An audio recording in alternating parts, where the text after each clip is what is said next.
you. So we begin, Oklahoma, we begin. Thank you, Oklahoma, and thank you to Vice President Mike Pence. We begin our campaign.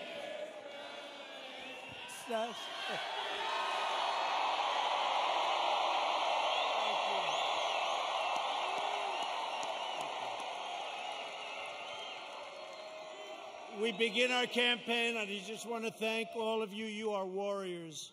I've been watching the fake news for weeks now, and everything is negative. Don't go, don't come, don't do anything. Today it was like, I've never seen anything like it. I've never seen anything like it. You are warriors. Thank you. We had some very bad people outside. They were doing bad things. But I really do. I appreciate it. We have just a tremendous group of people in Oklahoma. And I hear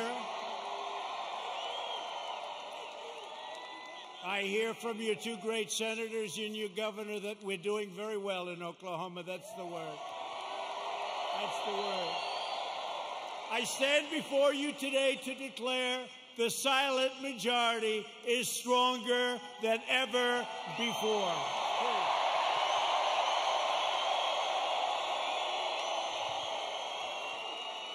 5 months from now, we're going to defeat Sleepy Joe Biden.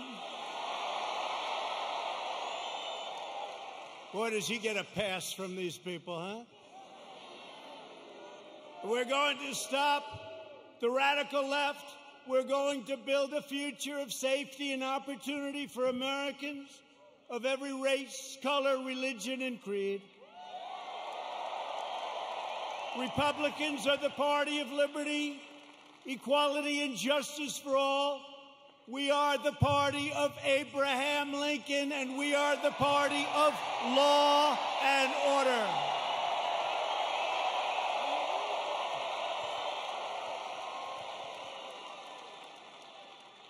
Think of what we've done. We will have close to 300 federal judges appointed and approved by the end of my first time. That's an all-time record. I've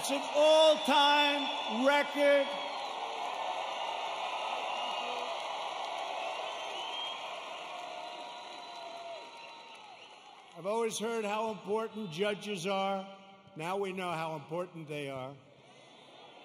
Think of that, over 300, around 300 by the end of the term. And when we have another 4 years, we're going to have a big, big percentage of the total number. Very important. November 3rd. And 2 great Supreme Court judges. So we have 2 justices of the Supreme Court. Justice Gorsuch, Justice Kavanaugh. They're great. They're great. We have 2. And we could get a few more. Yeah, we could get a few more. We've spent over $2 trillion to completely rebuild the unmatched strength and power of the United States military. And all of that incredible equipment, whether it's submarines or missiles or rockets or jet fighters, bombers, it's all built in the USA.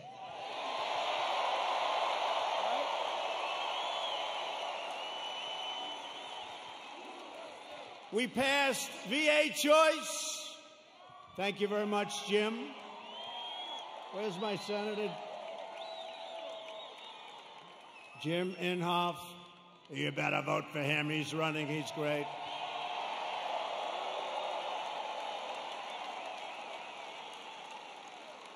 But we'll get to him and James Lankford in a second.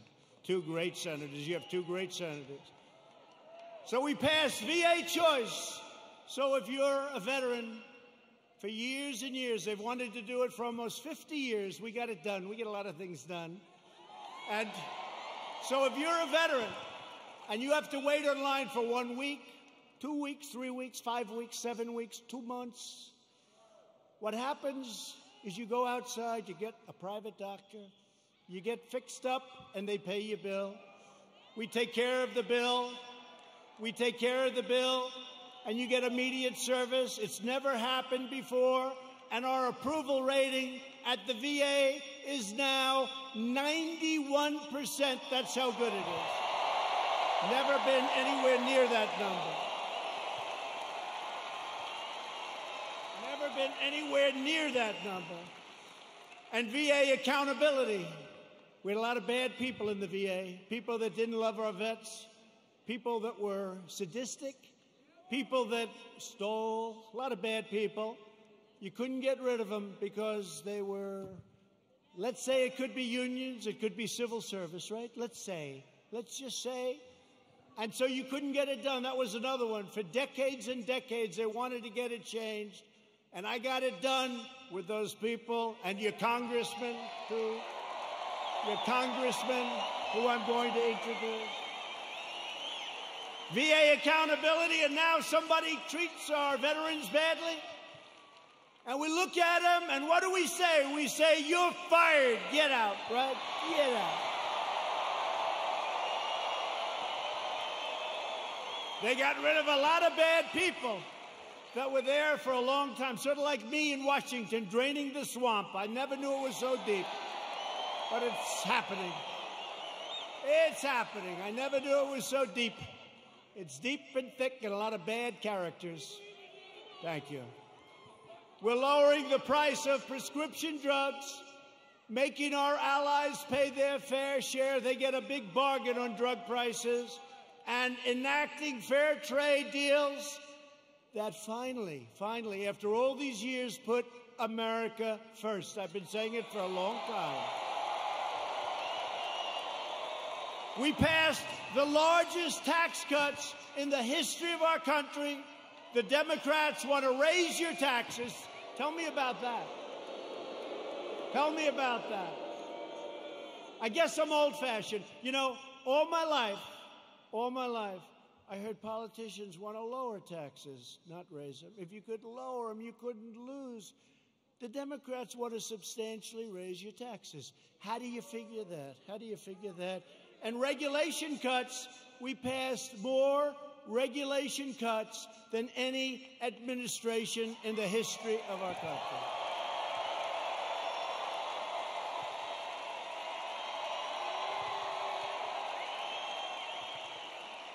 And with the help of our great energy workers, many of them come from the great state of Oklahoma. Do you ever notice that Biden oftentimes gets the state wrong? He's in Iowa, and he says, it's good to be in Idaho. No, you're in Iowa. He's in New Hampshire, and he says, it's great to be in Ohio. No, you're in New Hampshire. That happens to him all the time. Hasn't happened to me yet. You know, when that happens, there's nothing you can do to make up for it. You might as well just walk off the stage because the speech is a disaster. Good. Right?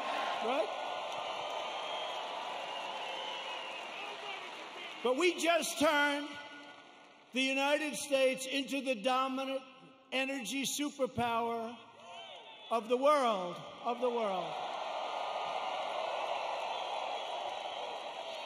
And because of the Chinese virus, what happened about 3 months ago, it looked like we were in big trouble, and we were, and I got it back together. I called Russia.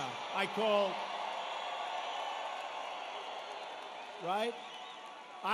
Russia. I called Saudi Arabia. And believe it or not, I called Mexico. Mexico was a little bit tough. That's called OPEC Plus. Did you ever hear of OPEC Plus? That's OPEC plus plus. And we got them to do the right thing, and we have our energy back to up almost $40 a barrel, meaning you have an energy business again. Almost $40 a barrel. couple of months ago, it was 0, and we were going to lose 10 million energy jobs, 10 million jobs. So Texas and Oklahoma and North Dakota and many other states would have been hurt. Now, you think you're going to be hurt there? You try putting AOC in charge of your energy.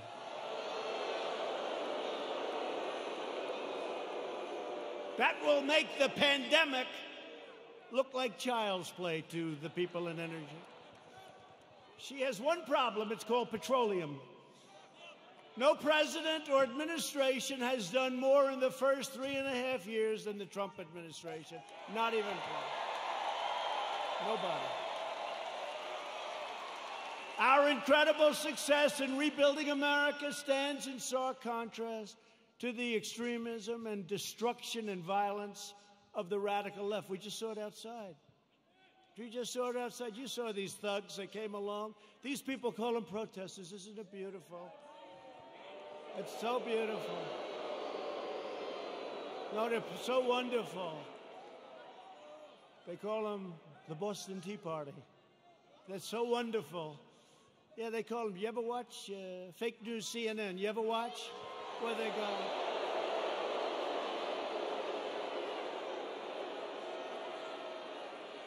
How about the CNN anchor? How about the CNN anchor? You know, did a little shave job in the head, which is fine. And he's standing in front of a building saying things are very peaceful here. And the building is, it looks like the biggest fire I've ever seen. The whole town is burning. It's like the biggest fire. And he said, things are very good here, Anderson. I think it's good. I think it's good. These are wonderful people, Anderson. You ever see that? Looked like the world was coming to an end. And you know, we did something in Minneapolis. After watching for 3 or 4 days, I called. I said, you got to get out. You can't protect yourselves. I got them to take 8,000 National Guardsmen. And in 1 hour, it all ended. And they rode through the next 3 weeks with no problem.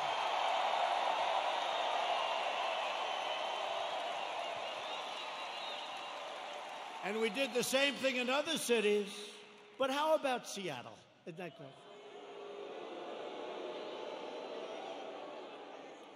So they take over a big chunk of a city called Seattle. I mean, we're not talking about some little place. We're talking about Seattle. Have you ever been to Seattle? They took over a big chunk, and the governor, who's radical left, all of these places I talk about are Democrat. You know that. Every one of them. Every one of them. And I have an offer out. I said, anytime you want, we'll come in, we'll straighten it out in 1 hour or less. Now, I may be wrong, but it's probably better for us to just watch that disaster.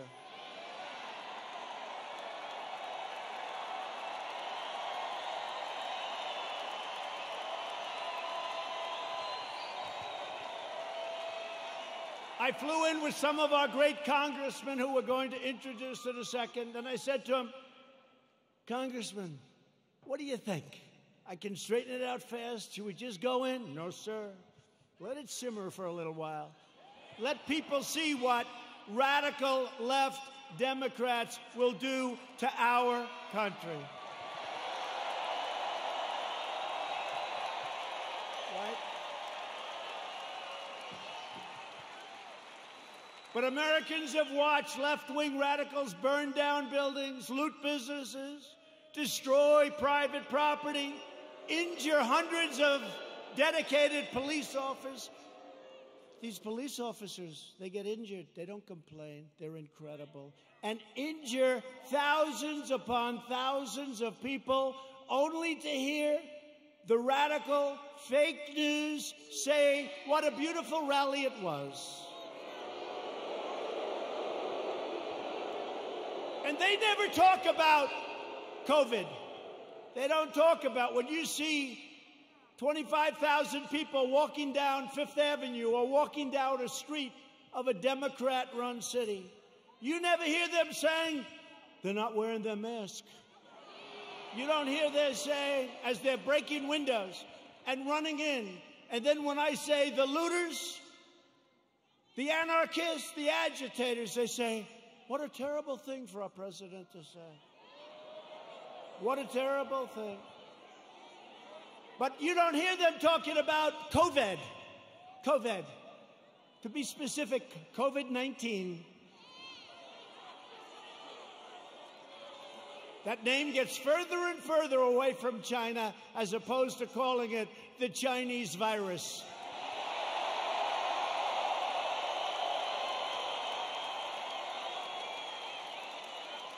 And despite the fact that I have done a phenomenal job with it, I shut down the United States to very heavily infected, but all people from China in late January, which is months earlier than other people would have done it if they would have done it at all. I saved hundreds of thousands of lives.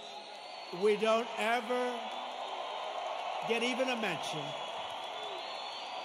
Then I closed it down to Europe early.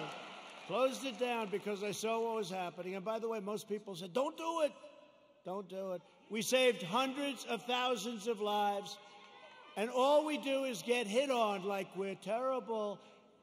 And what we've done with the ventilators and with the medical equipment and with testing, you know, testing is a double-edged sword.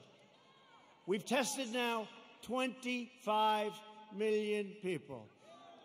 It's probably 20 million people more than anybody else. Germany's done a lot. South Korea's done a lot. They call me, they say, the job you're doing, here's the bad part. When you do testing to that extent, you're going to find more people, you're going to find more cases. So I said to my people, slow the testing down, please. They test and they test. We got tests that people don't know what's going on. We got tests. We got another one over here.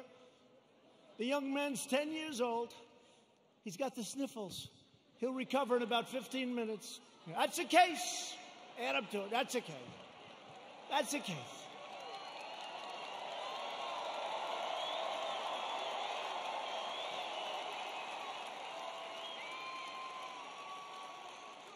I was actually with a very nice man, very good man, even though he's very liberal, the governor of New Jersey, right? We know him? No, listen, he said to me something that's amazing. New Jersey was very heavily hit, very hard hit, thousands of people. He said with thousands of people that died, thousands of people, there was only one person that died under the age of 18. Would you believe that? Which tells me one thing, that kids are much stronger than us.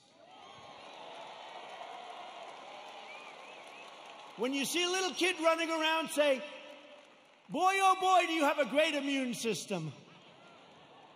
How about a piece of your immune system? They don't even know about this. Let's open the schools, please. Open.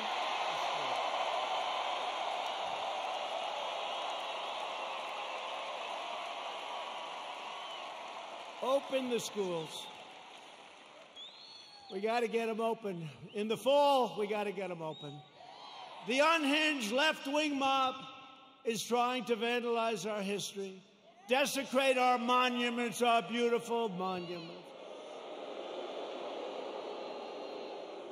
tear down our statues, and punish, cancel, and persecute anyone who does not conform to their demands for absolute and total control. We're not conforming. That's why we're here, actually.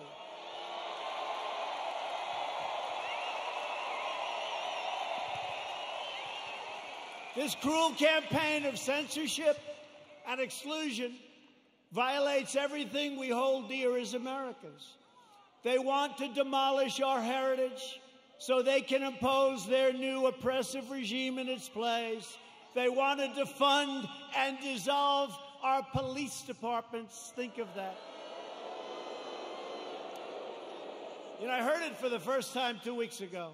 I said, well, that one, I mean, they're only kidding. I said, they're not. Minneapolis, you see what's going on? They're not kidding. They got a lot of problems. They'll have a lot of problems. Hey, it's 1 o'clock in the morning, And a very tough, you know, I've used the word on occasion, hombre. A very tough hombre is breaking into the window of a young woman whose husband is away as a traveling salesman or whatever he may do. And you call 911, and they say, I'm sorry, this number is no longer working. By the way, you have many cases like that, many, whether it's a young woman, an old woman, a young man, or an old man, and you're sleeping. So what are you going to do, right? So they wanted to fund. They really do. This is a serious movement. And in Minneapolis, the council's already passed it. In Seattle, you see what's going on there. It's even worse, okay? These people are stone cold crazy. They're crazy. So if you want to save your heritage, you want to save that beautiful heritage of ours. We have a great heritage. We're a great country. You are so lucky I'm president. That's all I can tell you.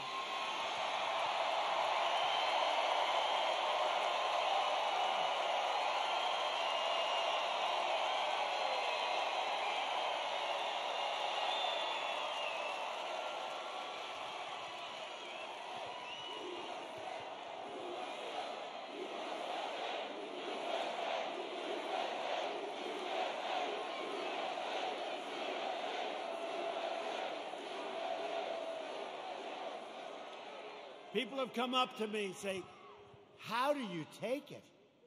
I say, do I have a choice? Do I have a choice? We deal with a lot of bad people, but we're winning. And every once in a while, I'll have one of these days where I'm hit left and right, like even this great event. What if you could have seen outside, or if you could have heard the reports, oh, it's COVID, it's this, by the way, it's a disease, without question, has more names than any disease in history. I can name Kung Flu. I can name 19 different versions of names. Many call it a virus, which it is. Many call it a flu. What difference? I think we have 19 or 20 versions of the name. But they say to me, where do you get the energy? I say, I don't have a choice. I don't have a choice. You know, it was interesting to show you how fake they are. You might have seen it. So last week they called me, and they say, sir, West Point, we're ready. I said, oh, that's right. I have to make the commencement speech at West Point. You know, they delayed it for 6 weeks because of COVID. So they delayed it, and I went there.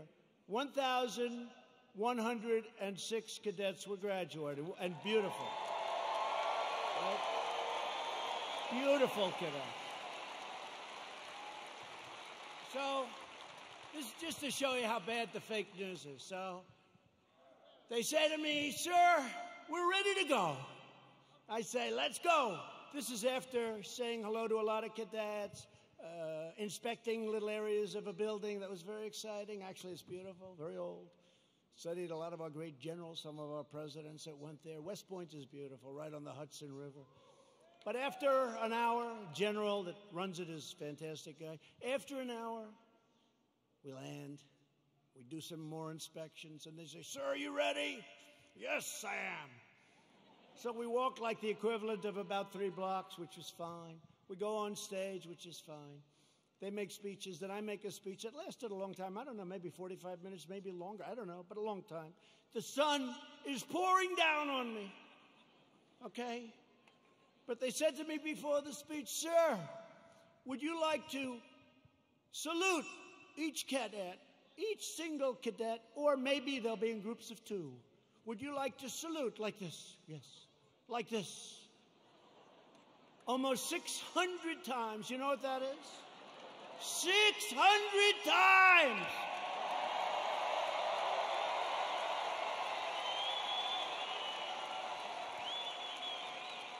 Thank God they were in 2s. Because let me tell you, you do that 600 times, you go home and you say, it's like a workout without a weight, right? 600 times. So I did that. Then the incredible helicopters, brand new, gorgeous helicopters, the Apaches and the other new ones that we just bought. So they fly over. And the kids throw the hats in the air. It's beautiful, it really is. And it was a beautiful day. And we're all finished. I was on the stage for hours. Hours! Sun. I came home, I had a nice tan. Meaning I had a nice sunburn. No, the sun's going right like that. But I make this speech, right? I salute for probably an hour and a half, maybe more, but around that. Watch, if I'm off by 2 minutes, I'll say, he exaggerated. It was only an hour and 25 minutes. He exaggerated. He lied. He lied. He's a liar. These people are sick, the fake news.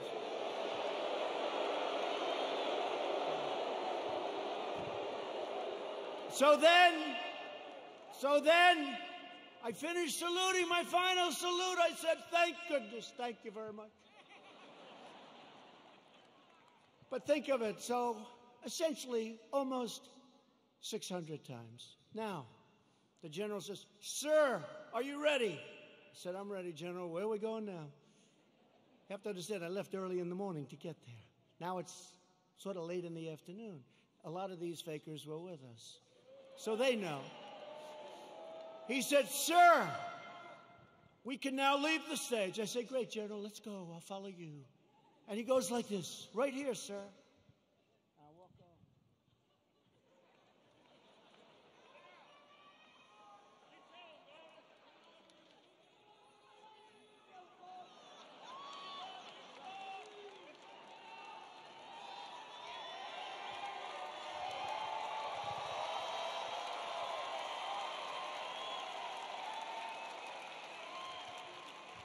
And the stage was higher than this one. And the ramp was probably 10 yards long. I say, General, now you got to understand, I have the whole Corps of Cadets looking at me. And I want them to love their president. I did this big thing. I love them. I love them. They're incredible. And they do.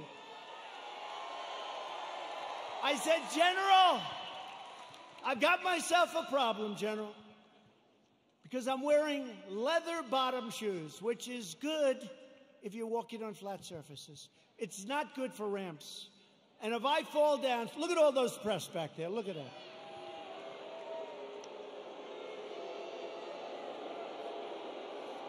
And this was a steel ramp. You all saw it because everybody saw it. This was a steel ramp. It had no handrail. It was like an ice skating rink. And I said, General, I have a problem. And he didn't understand that at first. I said, there's no way. You understood? I just saluted almost 600 times. I just made a big speech. I sat for other speeches. I'm being baked. I'm being baked like a cake. I said, General, there's no way I can make it down that ramp without falling on my ass, General. I have no railing. It's true. So I said, is there like something else around? Sir, the ramp is ready to go. Grab me, sir. Grab me. I didn't really want to grab him. You know why? Because I said, that'll be a story too. So now I have a choice. I can stay up there for another couple of hours and wait till I'm rescued. Or I can go down this really steep, really, it's an ice skating rink. It's brutal. So I said, General, get ready because I may grab you so fast. Because I can't fall with the fake news watcher. If I fall,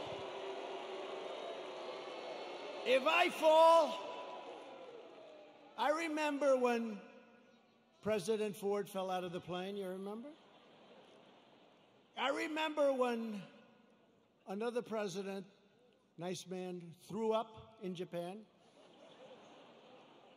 And they did slow motion replays. It's true. Right? It's true. I don't want that, General. Now he's standing there, big strong guy, and he's got these shoes, but they're loaded with rubber on the bottom. Because the first thing I did, I looked at his shoes. Then I looked at mine. Very, very slippery. So I end up saying, okay, General, let's go. I will only grab you if I need you.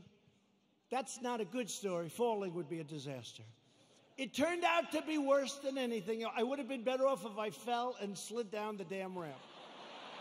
Right? So what happens is I start the journey inch by inch, right? And I was really bent over, too. I didn't like that, I didn't like this picture. This picture, I'm sure, will be an ad by the fakers. So I was bent over, right? And I'm going like this.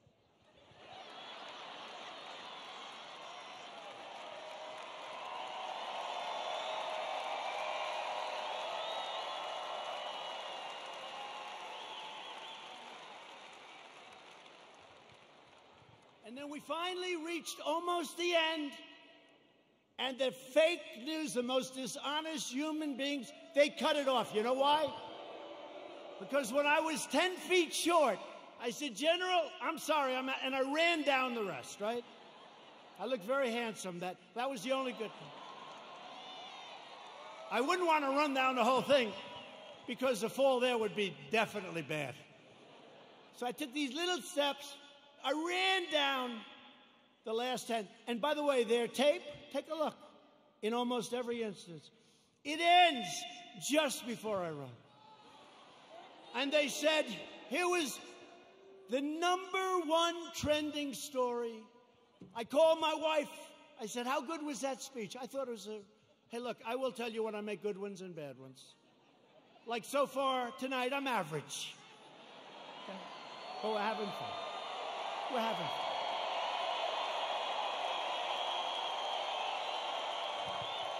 So far tonight. But I called my wife and I said, how good was it, darling? She said, you're trending #1. I said to our great First Lady, I said, let me ask you a question. Was it that good, the speech, that I'm trending #1? Because I felt it was really good. No, they don't even mention the speech. They mention the fact that you may have Parkinson's disease. It's true. It's true.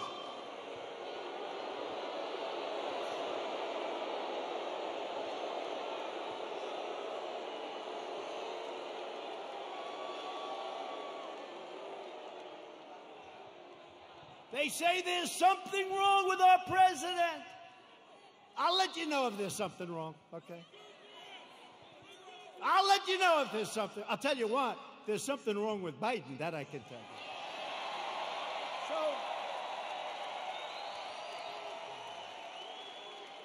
So then my wife said, well, it wasn't only the ramp.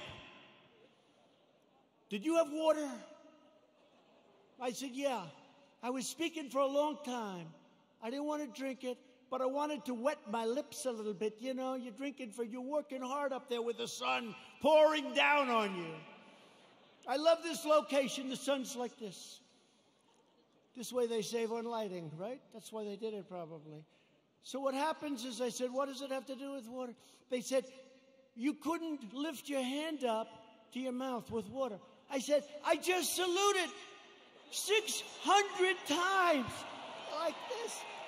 And this was before I saluted. So what's the problem? She said, well, I know what you did. You had on a very good red tie that's sort of expensive. It's silk because they look better.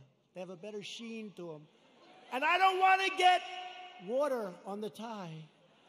And I don't want to drink much. So I lifted up the water. I see we have a little glass of water. Where the hell did this water come from? Right? Where did it come from? And I looked down on my tie, because I've done it. I've taken water, and it spills down into your tie. It doesn't look good for a long time. And frankly, the tie is never the same. So I put it up to my lip, and then I say, because I don't want it to, just in case. And they gave me another disease. They gave me another disease.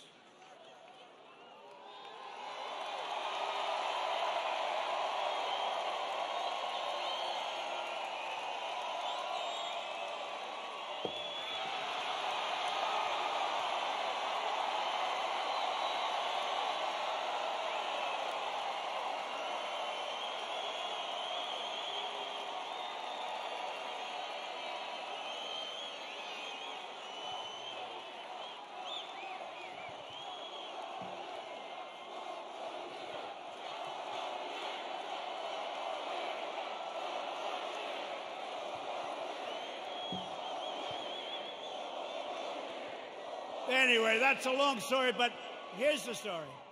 I have lived with more the ramp than the water, but I've lived with the ramp and the water since I left West Point. Not one media group said I made a good speech or I made a great speech. But the kids loved it because they broke their barrier, which wasn't good in terms of COVID. But they broke their barrier, and they wanted to shake hands. They wanted to, and I don't want to tell anybody, but there were a couple of kids they put at the end. I actually shook their hand, okay? I actually shook it. Because they were excited. They were excited. They're with their president. They were excited. The most beautiful young people, men, women, the most beautiful young people you've ever seen. So think of how you feel, you me. I go there. How did I do? Sir, that was a great speech. You know, all my people, sir, that was one of your best. That was great. I said, that's great. I agree. It was a good speech. I like that speech. They don't mention the speech, but they have me going down this ramp at an inch at a time. It's so unfair. It really is. So unfair. They are among the most dishonest people anywhere on earth. They're bad people. Bad people. Okay, that's enough of that. I wanted to tell that story. Does everybody understand that story? The left-wing anarchists tore down a statue of Thomas Jefferson. Now we're getting into the real stuff. They decapitated a statue of Christopher Columbus, except in New York when the Italians surrounded it. They didn't have too much of a chance. Those Italians, I love the Italians. They heard they were going to rip down their beautiful Christopher Columbus, and all of a sudden they circled that thing. They didn't do too well in hurting Christopher, did they? Thank you to our Italian population. We're very proud of you, right? 2 days ago, leftist radicals in Portland, Oregon, ripped down a statue of George Washington and wrapped it in an American flag and set the American flag on fire. Democrat, all Democrat. Everything I tell you is Democrat. And you know, we ought to do something, Mr. Senators. We have two great senators. We ought to come up with legislation that if you burn the American flag, you go to jail for 1 year. 1 year.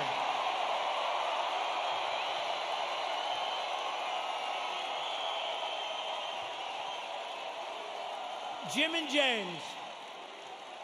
Jim and James. We ought to do it. You know, they talk about freedom of speech, and I'm a big believer in freedom of speech, but that's desecration. That's a terrible thing they do.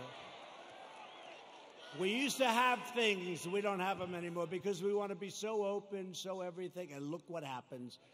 We should have legislation that if somebody wants to burn the American flag and stomp on it, but just burn it, they go to jail for 1 year, okay? In Seattle, the Democrat mayor and the Democrat city council have surrendered control of 6 city blocks to an anarchist mob. These are anarchists. These are not protesters. You listen to the fake news, they say, oh, the protesters were lovely. Could you imagine if people just even slightly to the right tried to take over Seattle? They'd have machine guns out to get them. But these people can take over the city. Look at what they've done to business people that have spent years and years building their business, and now they're wiped out. Take it away. Governor Inslee ought to get his act together. Get in there. I'll help you. I'll do whatever you want. I'm waiting for a call. I would love to do it. I would love to do it. It'll take less than an hour, and it'll all be over with, and you'll have your city back.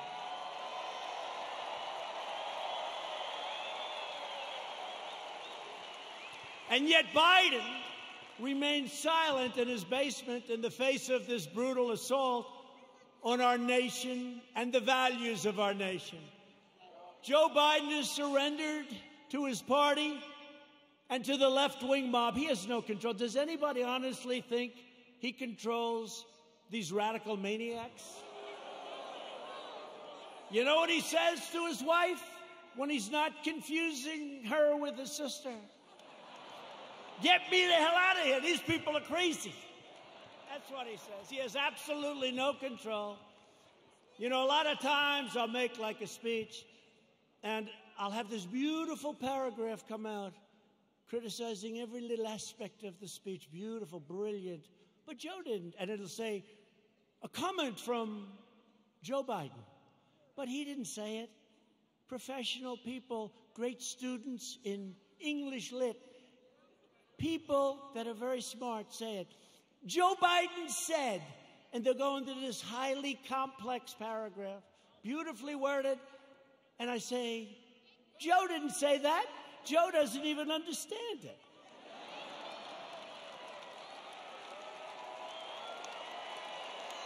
And if Biden is elected, he will surrender your country to these mobsters 100%. Your 401ks, by the way, look at how we're doing in the stock market. Just set another record with NASDAQ. Your 401ks and money itself will be worthless. Your 401ks are doing very well, unless, I don't want to say, if you were stupid, I said, don't sell, don't sell. It went down, but we got it back up. And now NASDAQ, think of it, NASDAQ just set a record, and I think you're going to see a lot of records. And next year, if we don't do anything stupid on November 3rd, you are going to have the greatest economic year we've ever had. That'll be next year. If the Democrats gain power, then the rioters will be in charge, and no one will be safe, and no one will have control. Joe Biden is not the leader of his party. Joe Biden is a helpless puppet of the radical left. And he's not radical left. I don't think he knows what he is anymore. But he was never radical left. But he's controlled by the radical left. And now he's really controlled.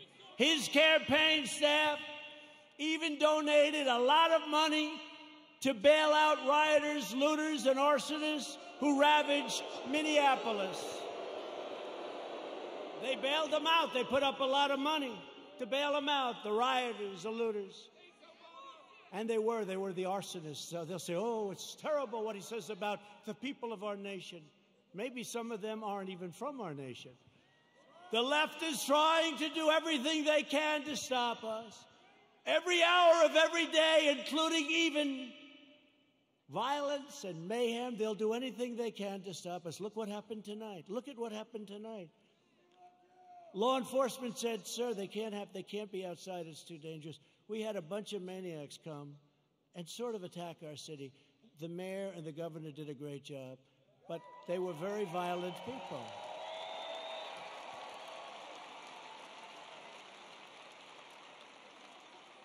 And our people are not nearly as violent, but if they ever were, it would be a terrible, terrible day for the other side.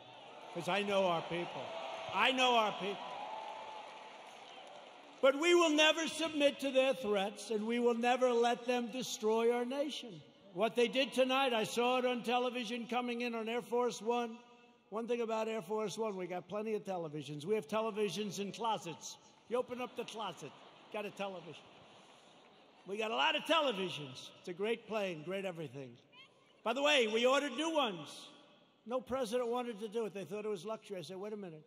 Air Force One is 31 years old. People don't realize that. So I said, they gave me a chart very early in my administration, like, how about the first week? Sir, would you sign for this plane? Now, it's actually two planes. Would you sign for this plane? Air Force One. I said, how old is the original or the one we have now? Sir, it's 31, 32 years. And I'd see people coming in from foreign lands that can't compete with us. Rich countries, but they can't compete with you. And they have a brand new, beautiful 747-800, 747. And I said, wait a minute, That country has new, and we have a 31-year, so somebody had to do it. So the deal was made, and it was made for a lot of money. I think it was $5.7 or $5.6 billion. Now, in all fairness, it's 2 planes, and there's a lot of stuff in those planes. I won't talk to you about it. So I told Boeing, the head of Boeing, they said, "Sir, please, would like to get started on the planes." I said, "I do too, but I'm not paying $5.6 billion. And I'm not paying $4.6 billion. I said it has to have a 3 on the front of it." I mean, that's a hell of a lot of money too, but it is a rather complex situation. They said, "No way, no way." This was before Boeing had problems, by the way. But Boeing's coming back. They're coming back. The greatest company in the world, and it had some big problems. It had a couple of problems that didn't work out. That was terrible. But the greatest, I think before that, it was the greatest company in the world. It made up 1/4 of a point of our GDP. Think how big that is, one company. It was an unbelievable machine. And then they made a plane, and they did some foolish things, and a terrible thing happened, and all of a sudden, they've gone through hell. But you know what? They're coming back. We're ready to help them if they need it, but they're coming back, and they're coming back strong.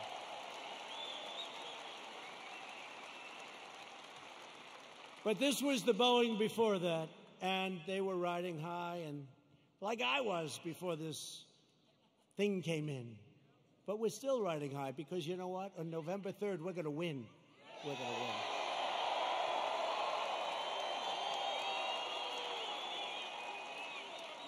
So they came in, and they said, no, we want, 5.6 billion, whatever it was. If I'm a little bit off, they'll go crazy, you know. Whatever. But it was a lot. 5.6 billion. Nope, got to have a 3. Got to have a 3. Call me up. Nope, cancel the contract. I said, cancel the contract. I want to cancel. I said, General, can you cancel the contract? He said, yes, sir. I'm very proud of it. Oh, good. Cancel it. Okay, sir. By the way, to cancel it, do you have to pay anything? Yes, sir. We have a cancellation fee, sir. How much is it, General? $250 million, sir. I said, what? Sir, we made a good deal. $250 million to cancel. You mean if we don't buy the plane, we have to hand them $250 million? That's not good, right? Look at these two guys. They're looking. By the way, that's like a good story compared to some I could tell you, like with aircraft carriers. So they said $250 million, or I always say this, or around that number, because I'm off by a little bit. They say, oh, he exaggerates. I look at numbers all day long. That's what I look at for years now, for my whole life when you think of it. $250 million cancellation fee, sir. He was very proud of himself. What a great deal. I say, General, don't cancel. Don't cancel. Just tell him I don't want the planes. Don't put anything in writing. Don't put it in writing, General. Why, sir? Because I don't want to pay $250. True. Do you hear that, Jim? Jim Inhofe, he's great. You hear that, Jim? You know that story. He does a great job. So here's what happened, the bottom line. Boeing says, no way, no way, no way. The next week they say, no way we're doing it. The next week they said, how about $5 billion? I said, no way, no way. The next week they said, 4.8. I said, nope, it's got to have a 3 on the front of it. Don't you understand, you dumb son of a bitch? Don't you understand?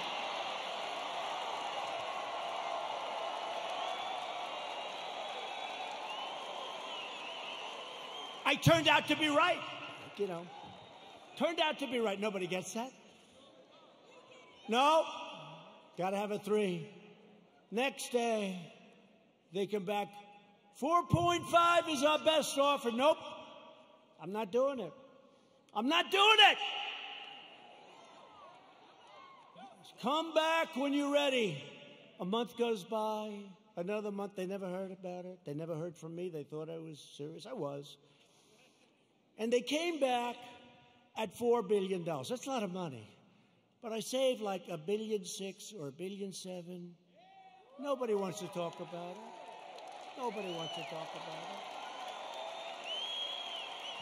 it. When I get foreign nations to pay us billions and billions of dollars. Nobody wants to talk about that. When I take soldiers out of countries because they're not treating us properly, Germany is an example. I mean, I have a German heritage, like some of you. I said, let's get it down from 50,000 to 25,000 because they're delinquent.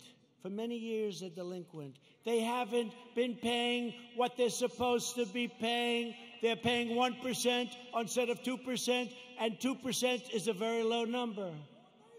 And they say, yes, we think by 2030, maybe 2032, we could get current. I said, no, Angela. Angela, please. Yes. Don't say that, Angela. It's true. You know who I'm talking about. Nice. By the way, very nice woman, very good negotiator. I said, Angela, that's a long time. This was in 2019. She said 2032. I said, no, Angela, that's not working. But I said, what about, because now they want to get current, but I said, well, what about the last 25 years, all the money you owe us? Everybody forgot about that. They forget about all the money that wasn't paid. I said, what about the $1 trillion that you really owe? So we're negotiating, let's see. But in the meantime, we're reducing our troops. Remember this. Remember this. We're supposed to protect Germany from Russia. But Germany is paying Russia billions of dollars for energy coming from a pipeline, brand new pipeline. So they pay the country we're supposed to protect them from. They pay billions of dollars to that country. We're supposed to protect them. Excuse me, how does that work? How does that work?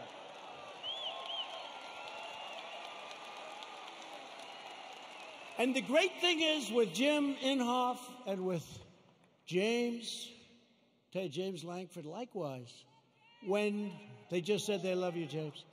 When they hear it, they get it. A lot of people don't get it. They get it. We cannot continue to be ripped off. We're ripped off by so many countries, and we're stopping it. And that means that a lot of people don't want me here. They don't want me here. There are a lot of people that don't want me here. You know, they don't sell a lot of bombs when we're not dropping bombs on people. You know that, right? It's called the military-industrial complex.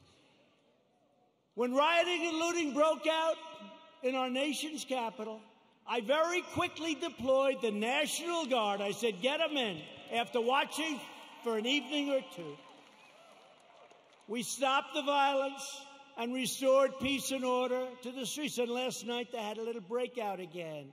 They ripped down a statue that was 110 years old, beautiful piece of art, in front of the police precinct with our radical left mayor watching on television. We're not happy. That's going to be very expensive for D.C. They're always looking for money. We need more money. We always need more money. And then they don't do the proper job. So it's not going to be good for Mayor Bowser. Mayor Bowser. They were heading over to the Jefferson Memorial recently. And they wanted to do damage to our great, beautiful Jefferson Memorial. Not going to happen. Don't worry about it. We have it surrounded with very strong people. The choice in 220 is very simple. Do you want to bow before the left-wing mob? Or do you want to stand up tall and proud as Americans?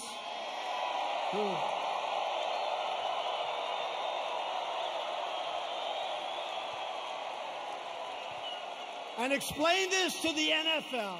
I like the NFL. I like Roger Goodell, but I didn't like what he said a week ago. I said, where did that come from in the middle of the summer? Nobody's even asking. We will never kneel to our national anthem or our great American flag. We will stand proud and we will stand tall.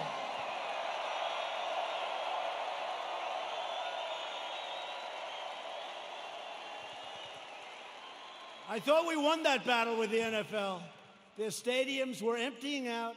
Did you see those stadiums? It took them a long time to get you back.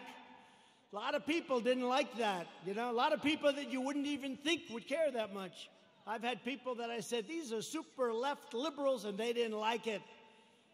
Joe Biden and the Democrats want to prosecute Americans for going to church, but not for burning a church.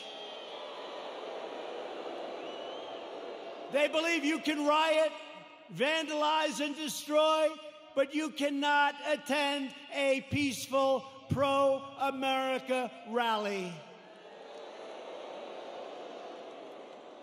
They want to punish your thought, but not their violent crimes. They want to abolish bail, abolish and open up your borders. They want open borders, let everyone, and by the way, we're doing so well. We have a record this month on the borders. Nobody's coming in. Very few people. And they want to abolish ICE, our great people from ICE who send the roughest, toughest, meanest people that you've ever seen or ever heard. Generally speaking, when they have lots of tattoos on their face, they're not looking to do you much help. ICE, they're rough guys, they're rough, they're great Americans, they're rough, but they call them in a pack. They walk into a pack of tough MS-13 gang members. And you know, we shouldn't say this, it's not nice. They want us to negotiate. They start swinging, and the others start swinging. Everybody's swinging. At the end, they carry them back, and they throw them into the paddy wagon, right? They're great. And these people want to get rid of ICE. They get rid of murderers. They get rid of rapists. They get rid of the worst scum on earth.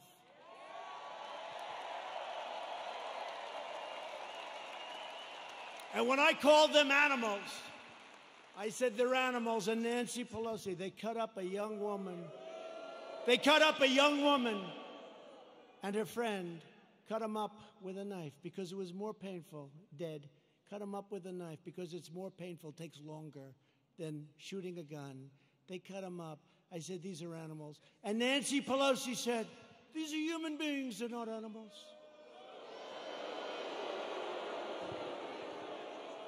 If I lose an election over that, you know what? This country's in big trouble. Big trouble. They want to disarm law-abiding citizens and dismantle our police forces while freeing vicious MS-13 gang members.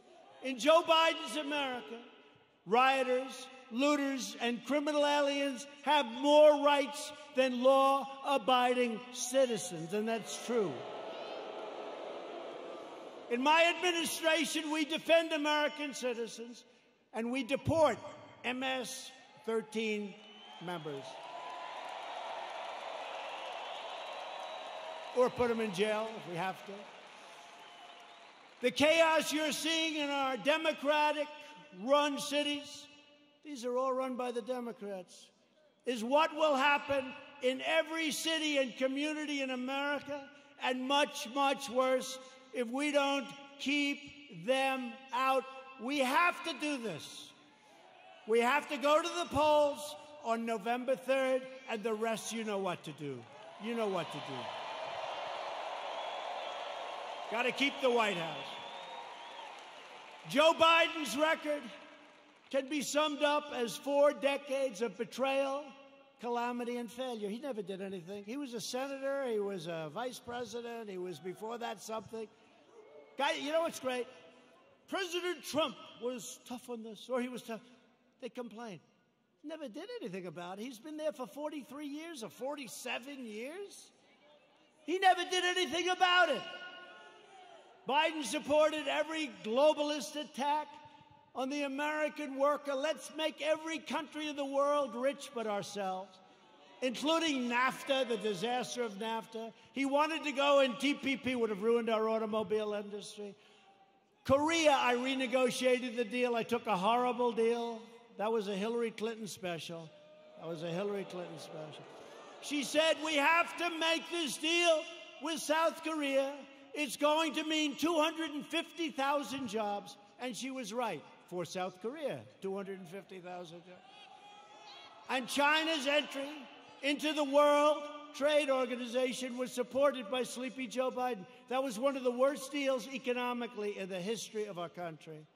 When China joined the World Trade Organization, they were flatlined for decades. They became like a rocket ship. He voted for the war in Iraq. He voted for mass amnesty for illegal aliens. He supports sanctuary cities, and now Biden wants to end immigration enforcement and he wants to require you to provide free health care for millions and millions of illegal aliens, okay?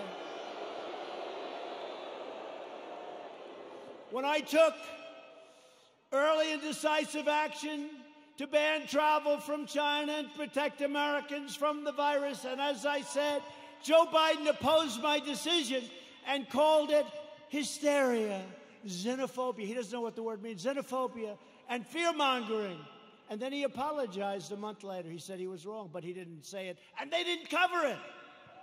They didn't cover it. On one of the single most important policy decisions of our lifetime, Joe Biden sided with China over America. That's closing the border.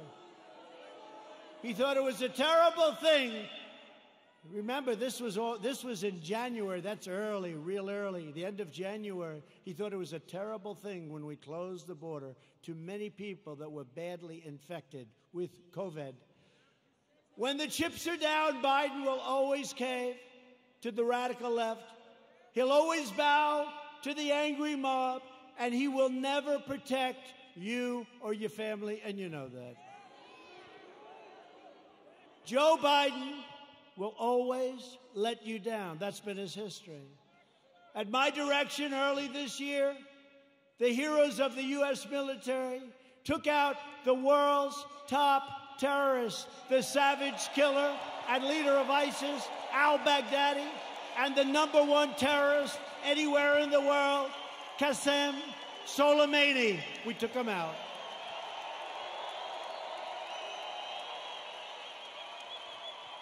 Joe Biden opposed killing Soleimani. He was we killed this #1 terrorist. He didn't like it. You know why he didn't like it? Because he thought it would be good politically. That didn't work out too well. Just as he opposed the raid that killed Osama bin Laden. He opposed it. You know that.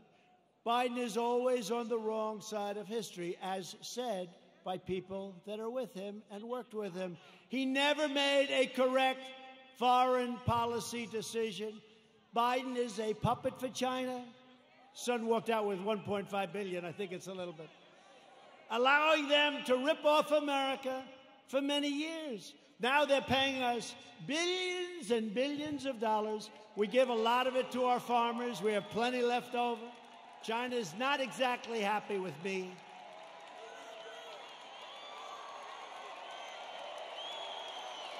Billions.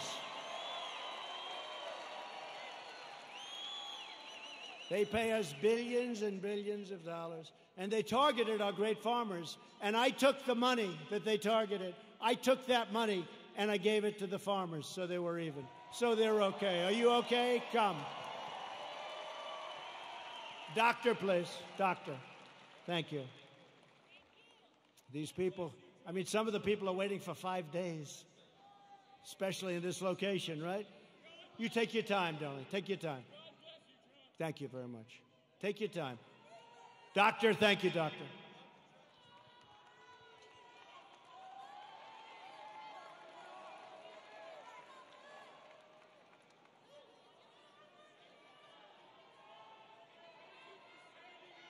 Thank you.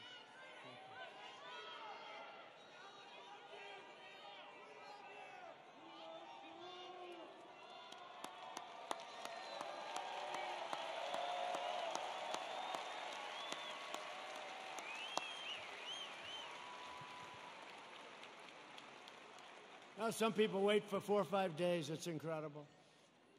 He never did anything against China, Joe Biden. And that's why they desperately want him to win. They want him to win so badly.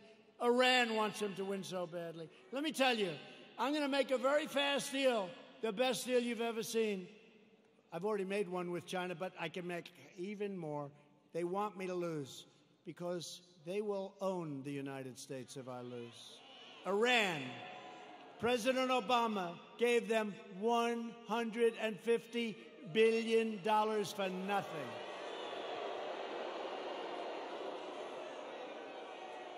And almost more incredibly, he gave them $1.8 billion in green cash, beautiful cash.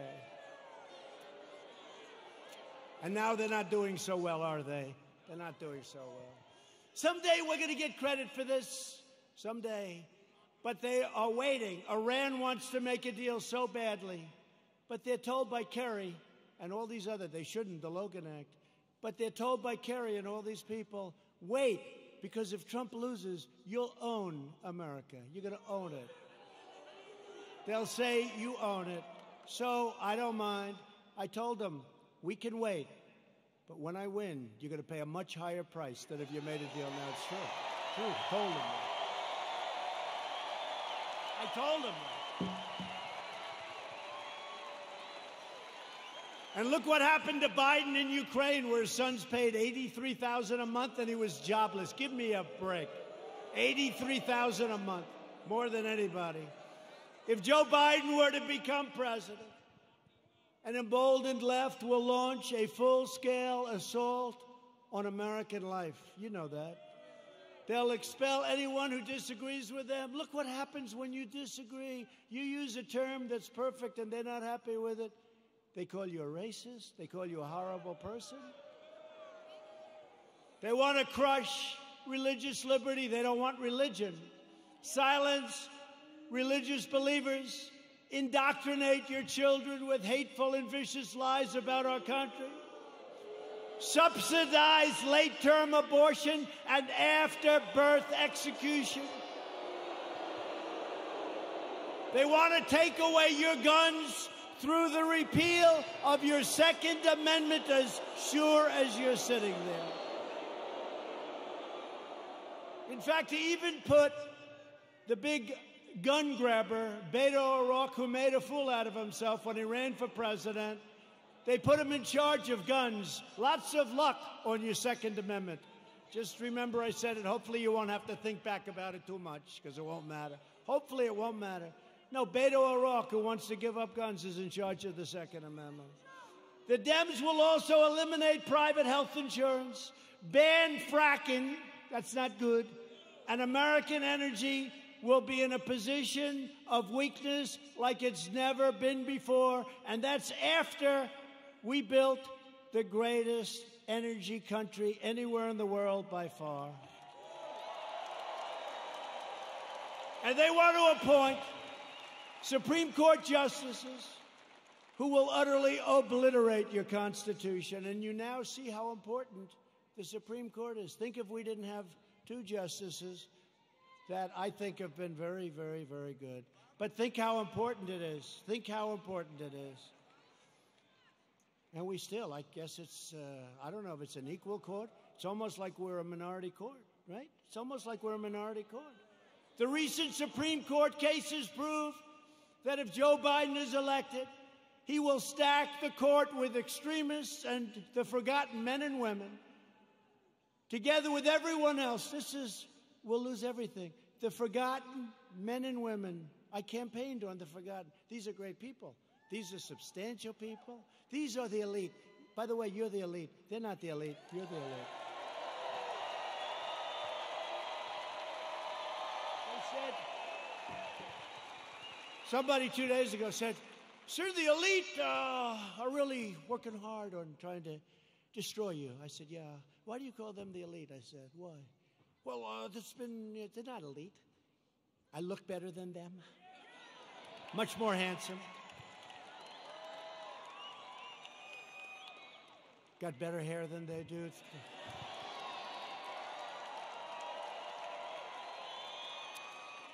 I got nicer properties. I got nicer houses. I got nicer apartments. I got nicer everything. I ran for politics once, just once in my life, and I became president of the United States. Once.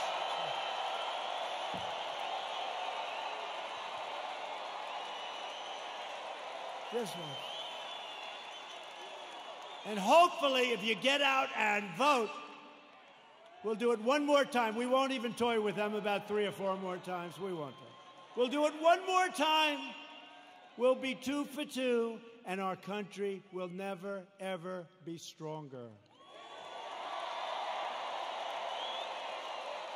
But I'll be soon announcing a new list of exceptional candidates for the United States Supreme Court, and I'll choose only from that list 100%, probably 25 incredible people, any one of which could be a great justice, any one of which. And I did it last time, and people loved when I did it, and I'll only pick from that list. Biden can't release his list because the names would be too extreme, too radical. They wouldn't be acceptable, but they will be very radical people. People don't understand, but we actually won on DACA yesterday. We actually won because they basically said, you won, but you have to come back and redo it. It's almost like, gee, come on back, your paperwork was no good. But we're going to be refiling, but don't let it get you. Everything's going to work out really good. Everything's going to work out good.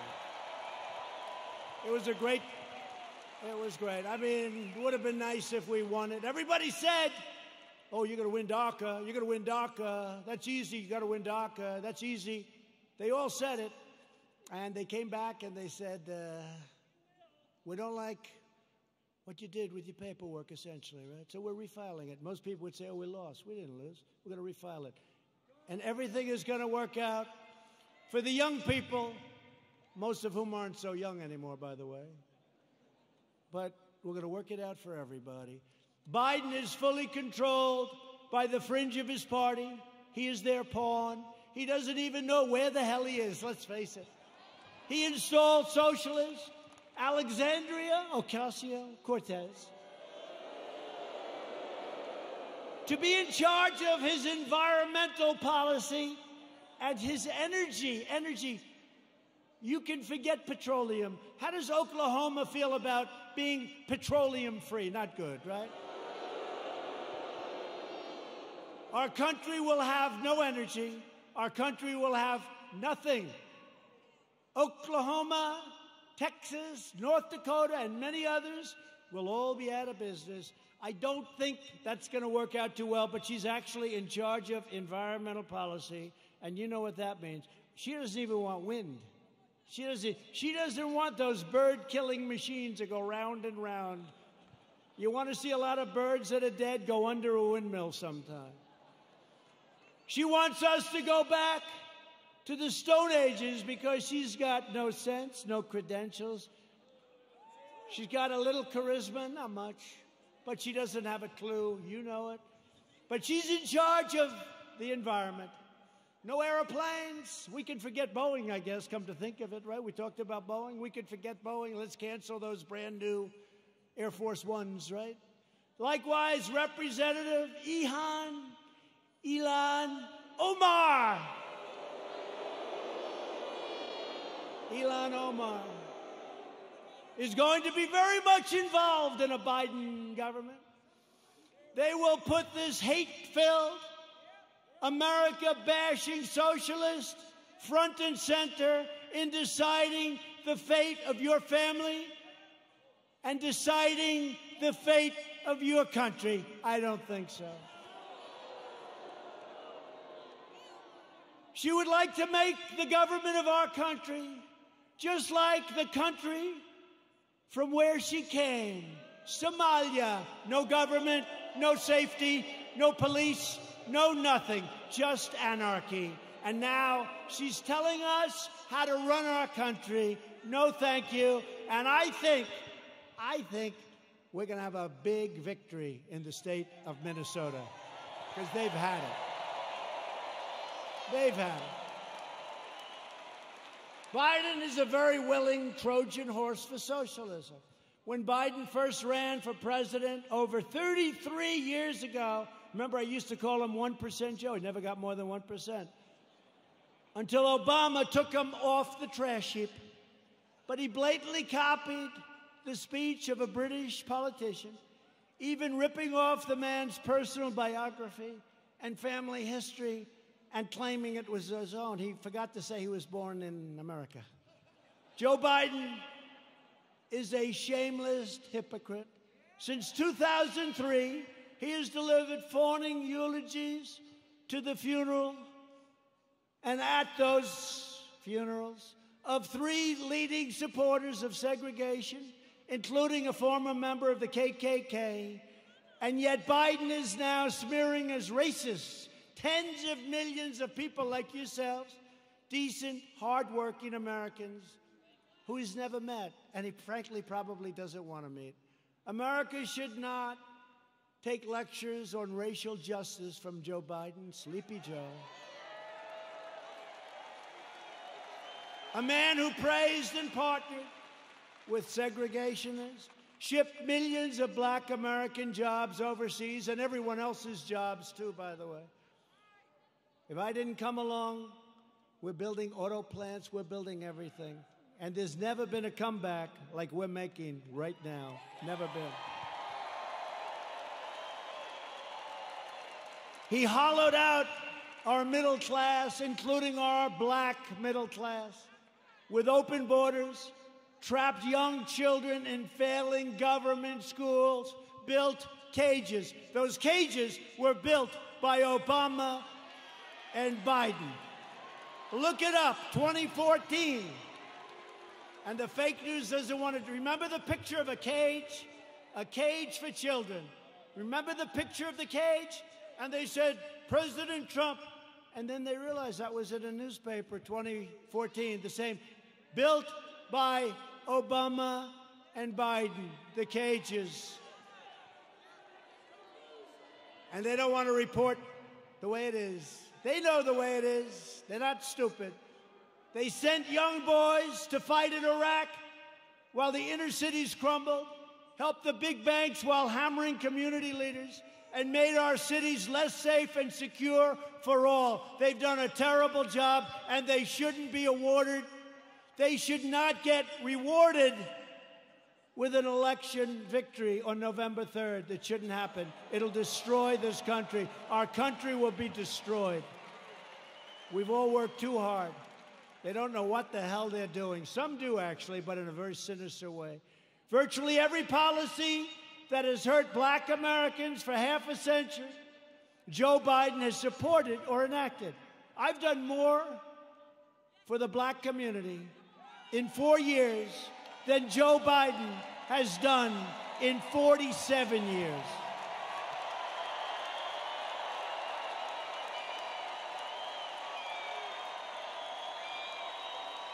Racial justice begins with Joe Biden's retirement from public life. We are joined tonight by many outstanding Republican leaders. These are great people.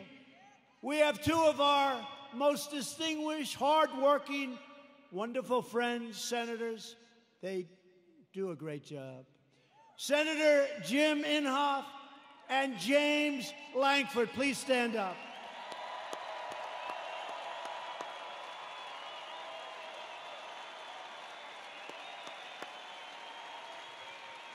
Two very respected, I will tell you, 2 very respected people in Washington. They're respected by everybody. They do some job, and I'd have you come up, but you can relax. I will say this. Jim is running on November 3rd. Jim Inhofe. He's running on November 3rd. I don't even know. Does he, hey, James, does he have any competition? Is somebody actually running against? There's no competition that he's got. I know he's got James's support. He's got my support. I give him 100% endorsement. Jim Inhofe. I give it to James, too, but he's not running this time. Thank you. Jim, great job. Thank you very much. What a great senator he is. Also here is a man who's respected by so many. He's a little bit right of the people we've been talking about tonight. Senator Tom Cotton of the great state of Arkansas.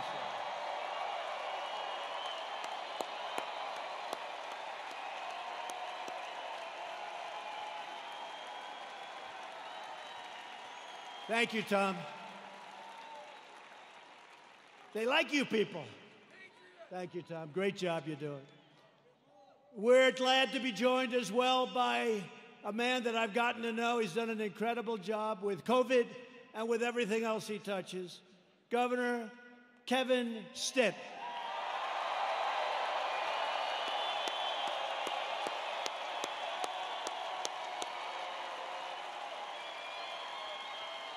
Thank you both. Thank you both for being here. Thank you. Lieutenant Governor Matt Pinnell. Thanks, Matt. Thanks, Matt.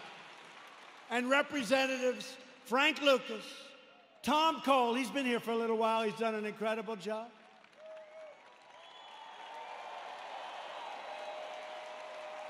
Mark Wayne Mullen. You don't want to fight with him.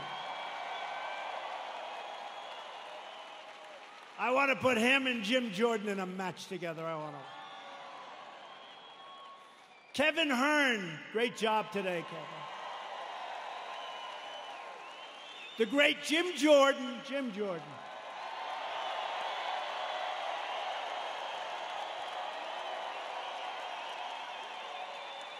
Elise Stefanak.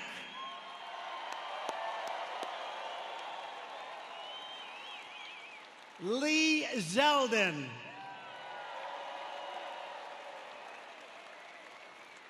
Tom Emmer. Tom, thank you. These are warriors, folks. These are great warriors.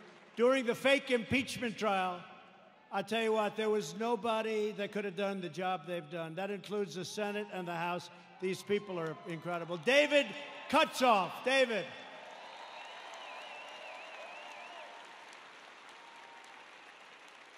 A great friend of mine, Debbie Lesko, Arizona. Great job, Debbie. Great job. And a man who's got very good genes, Greg Pence.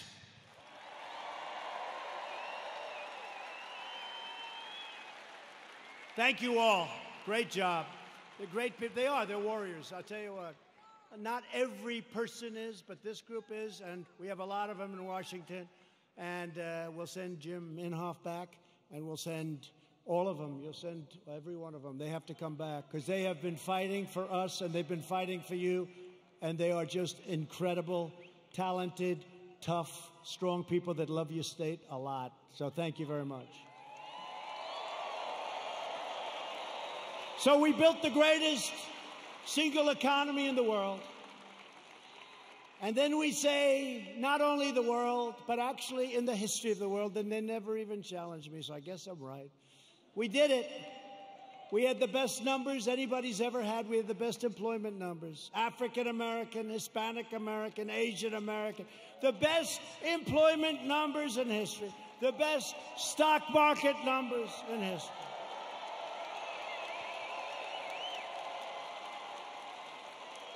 We were the envy of the world. Everybody would come in to see me. Presidents, prime minister, kings, queens, and dictators. Dictators would even come in and say, congratulations on the economy. And then the plague came in, and now what we're doing is we're doing it again, and it's going fast. We have to have a lot of it done because people don't quite get it. We're doing record business. It's happening at a level and a speed that nobody can believe. 2 weeks ago, job numbers came in. The single biggest number in the history of our country. Last week, retail sales numbers came in. Retail sales, the single greatest number in the history of our country. So here's what's going to happen. Here's what's going to happen. They blame a president for anything. When you see looters, even though we put them down, if we didn't stop them, nobody would, because the other side will never stop them. But they always blame a president. Here's what's happening. We're going up, we're going up, we're going up, we're going to go up. Then we're going to hit October. We're going to be up. We're going to be way up. We're not going to be where we were, but in many ways, other than all of the horrible, horrible death that was so needlessly caused by a virus that should have been stopped where it originated, which was China.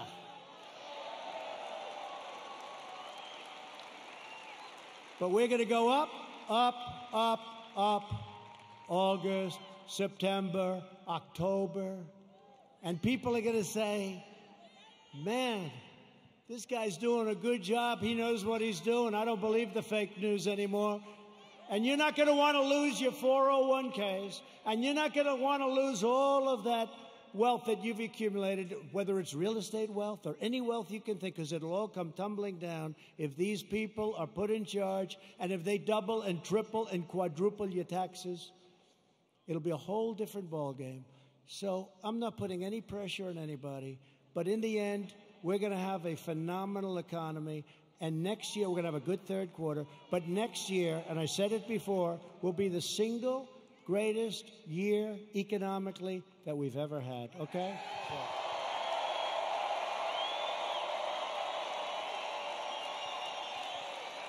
And if you see that happening, if you see it happening on November 3rd, you don't have the guts to vote against Trump.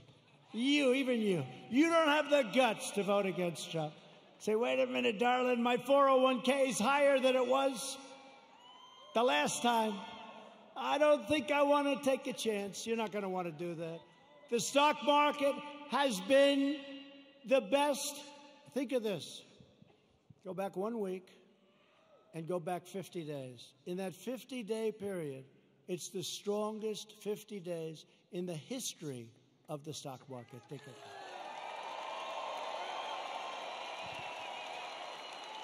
And your wife or your husband says, darling, I love you so much. You are such a great investor. And all you did is just keep the same crap you had the first time, right? Darling, I love you so much. You've always been a loser. You've always lost money. But now under President Trump, you're one of the greatest financial minds in our country. And all you did was keep your stock. Now, if you think you're going to run against, oh, they're going crazy. They want the stock market to go down, even if it costs them money. They want the stock market to go down, even if it costs them money. And they don't even know why. You know what? They're smart and they're vicious, but they don't know why. I'm telling you, they don't know why. What's wrong with having the strongest military brand new in the world all built? What's wrong with having these great economic numbers? What's wrong with having to close it down? We saved millions of lives. You know, a lot of people say we should have gone herd. Let's go herd. Ask him, how are they doing in Brazil? He's a great friend of mine. Not good. You heard about Sweden, right? 2 months. Ask him how they doing in Sweden. We saved millions of lives, and now it's time to open up, get back to work, okay? Get back to work. I recently signed groundbreaking criminal justice reform. I secured record and permanent funding for historically black colleges and universities. We slashed regulations and passed massive tax cuts to give black workers a pay raise like they've never, ever gotten before, and lift up black-owned businesses. And I worked closely with a great senator also, friend of theirs, Senator Tim Scott, South Carolina, to create opportunity zones, which are doing incredibly. And since then, countless jobs and $100 billion of new investment, not government investment, have poured into 9,000 of our most distressed neighborhoods anywhere in the country. 9,000. Never happened before. Tim Scott. Today, I'm also announcing that I have directed Secretary of the Interior David Bernhardt to place the John Hope Franklin Reconciliation Park here in Tulsa on the African American Civil Rights Network. So many of my friends have been asking me to do that. So many of my friends, including these great politicians. So we're going to do that. It'll be done very quickly.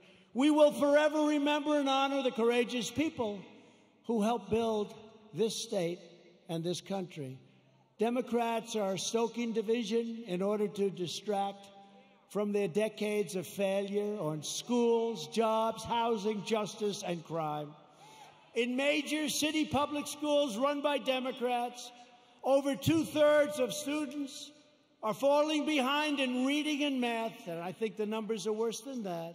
But Democrats would rather deny these children the future they deserve than allow them to attend the charter, public, private, religious, or independent schools of their choice. Pro-choice. Pro-choice. Pro-choice for schools. It's very popular, but some people it's like a disaster because what it does to certain unions that have a lot of power over the Democrats, even though they know it's wrong. Republicans believe access to education is a civil right. It's a civil right. 20 of the most dangerous cities in America are controlled by Democrats. Think of that. 20 of 20. And so is nearly every major city with a child poverty rate that's over 30%. They're controlled by Democrats. We can name every one of them. The murder rate in Baltimore and Detroit is higher than El Salvador, Guatemala, or even Afghanistan. How are they doing, the Democrats running those cities? Your whole country will be like that. In 2018 alone, our police arrested nearly 12,000 people for murder and manslaughter, 25,000 people for rape, and nearly 1.5 million for assault, violent assault. The Democrats' push against our police will drive up crime and drive up costs at levels you'd never believe. Thousands of innocent lives will be lost. As president, I will always support the incredible men and women of law enforcement.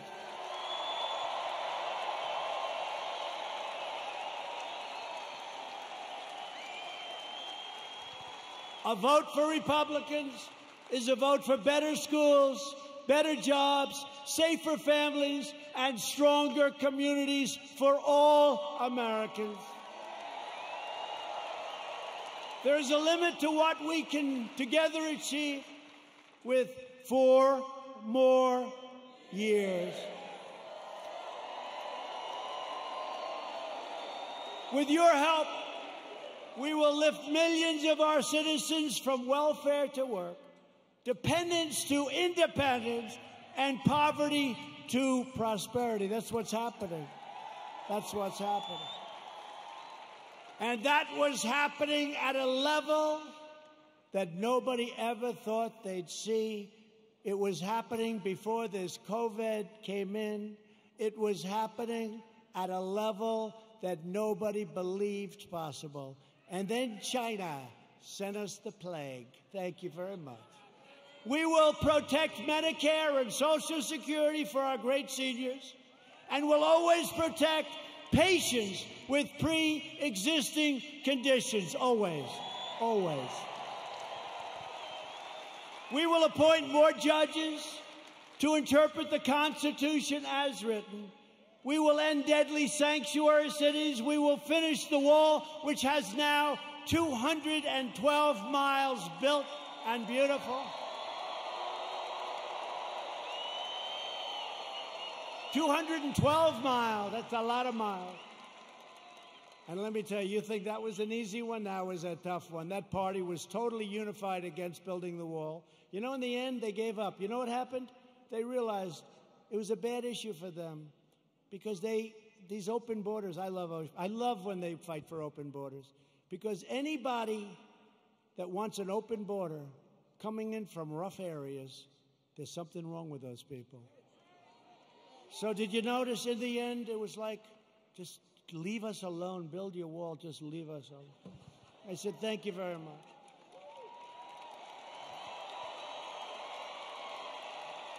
And we will elect a Republican Congress to create a fair, safe, sane, and lawful system of immigration that puts American workers first. We will revitalize our cities, and we will build gleaming new roads, bridges, tunnels, and airports all across our land. We will enact new trade deals that result in more products proudly stamped with that beautiful phrase, made in the USA. It's so beautiful, so beautiful. Made in the USA. That's happening, too. We have so many plants coming into Michigan and so many other states. We have car plants coming in. Would have never come if I wasn't president. Would have never come. We will become the world's premier pharmacy, drugstore, and medical manufacturer. That's already started. We're bringing it back.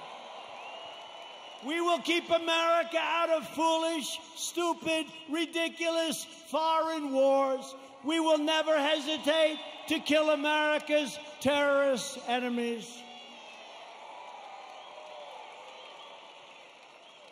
You know, when I took over, ISIS was all over the place. And I did something that I felt we should do. And we have now obliterated, we have now captured 100% of the ISIS caliphate. 100.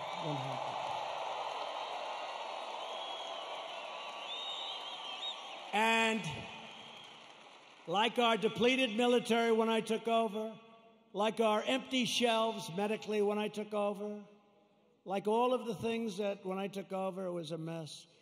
We have done a job. You had to see what ISIS was doing. They were getting bigger, bigger, bigger, bigger, bigger. I came in smaller, smaller, smaller. Sir, we've just taken 100%. We will launch a new age of American ambition in space, and the United States will be the first nation to land on Mars. Good program.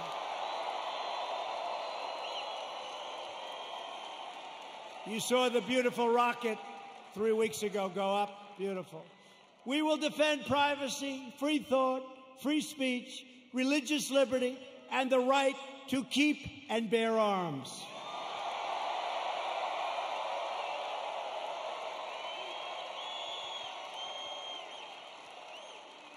And when you see those lunatics all over the streets, it's damn nice to have arms. Damn nice. Interesting how all of a sudden people understand it, right? You couldn't sell it. Now people understand it. The right to keep and bear arms will protect your Second Amendment. Above all, we will never stop fighting for the sacred values that bind us together as one America. We will support, protect, and defend the Constitution of the United States. We uphold the principle of equal justice under the law. We believe in the dignity of work and the sanctity of life.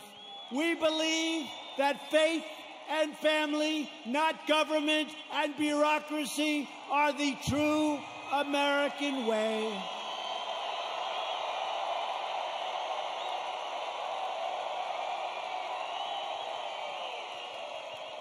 We believe that children should be taught to love our country, honor our history, and always salute our great American flag.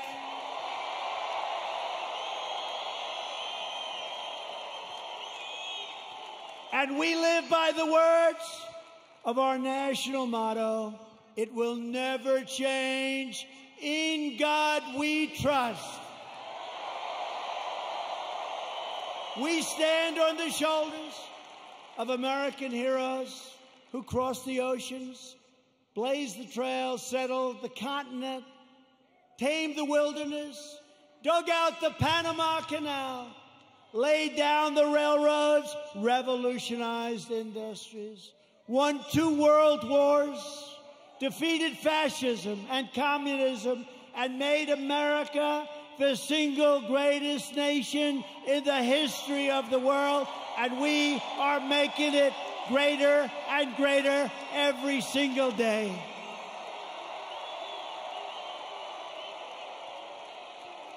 Proud citizens like you help build this country, and together we are taking back our country. We are returning the power to you, the American people. With your help, your devotion, and your drive, we are going to keep on working We are going to keep on fighting, and we are going to keep on winning, winning, winning.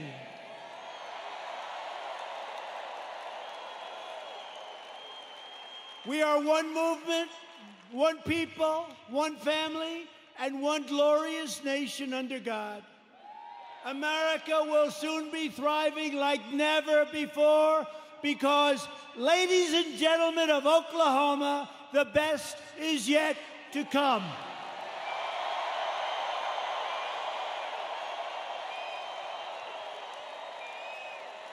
Together we will make America wealthy again. We will make America strong again. We will make America proud again. We will make America safe again.